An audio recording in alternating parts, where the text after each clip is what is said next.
Good afternoon, everyone. Today, I'm going to be speaking to you a little bit about persuasive type of situation. I kind of did a little outline, took notes or whatnot. I want to bring to the attention of why being an advocate for someone who has no voice versus not having having a voice and not speaking because you don't want to be in the middle or you don't want to pick sides or whatever the case may be. But having a voice and being an advocate, they go hand in hand. And in today's world, it's gotten harder, and it's gotten a lot more harder for our children and just for anyone to trust.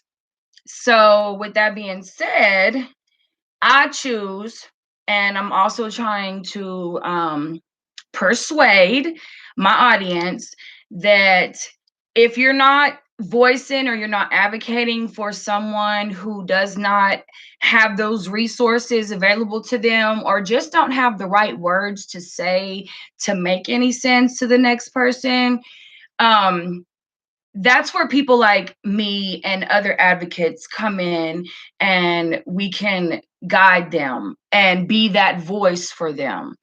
So many generations have came up with this hate a cop, quote unquote. It could be whether or not it's a product of their environment, or that's something that they were taught because of the way that they grew up. I'm here today to persuade anyone. If you reach one, you teach one. So, with that being said, if a child or a woman or even a man or an elderly person is in a situation where they're being mistreated, abused, verbally talked to crazy, or verbally abusive, physically abusive, and you know about it and you don't speak on that, that makes you part of the problem as well. So, I just want to give a little brief ending of why it's imperative. It's very, very imperative, and it's very mandatory that in order for our children to look up to something positive and feel safe about a lot of changes, things need to be reintroduced and complied with, meaning that the police are here to protect and serve. Now, what's going on in our world nowadays, it's unfortunate that some police have taken it to the extreme to murder the minorities, which was anybody of any kind of descent other than Caucasian.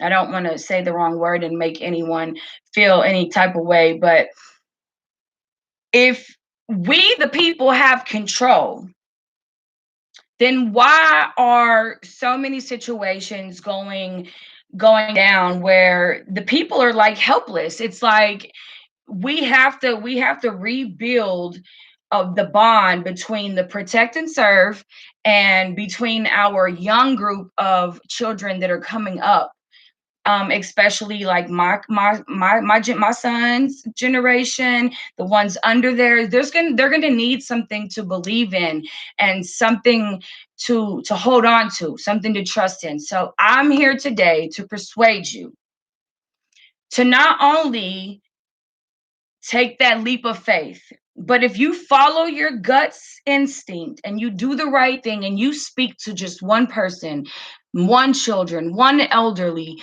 one homeless or disabled person, you might be the difference. And if that person chooses to end their life or be miserable with their life, you never know what someone is going through. And being an advocate, having a voice, and not being scared to speak your voice for those that are less fortunate or those who don't have those those tools to utilize and put it all together, then we're also part of the problem. We have to stand up. We have to take a vow to be that voice for our little generations, or they're going to come up and they're not going to have anything to believe in.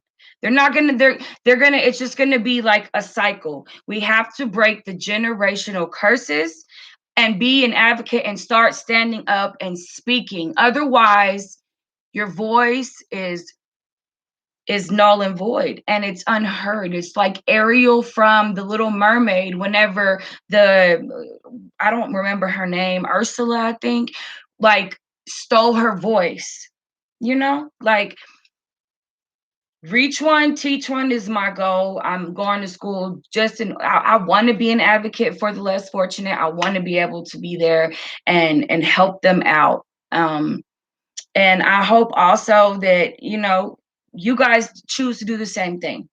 And have a good one.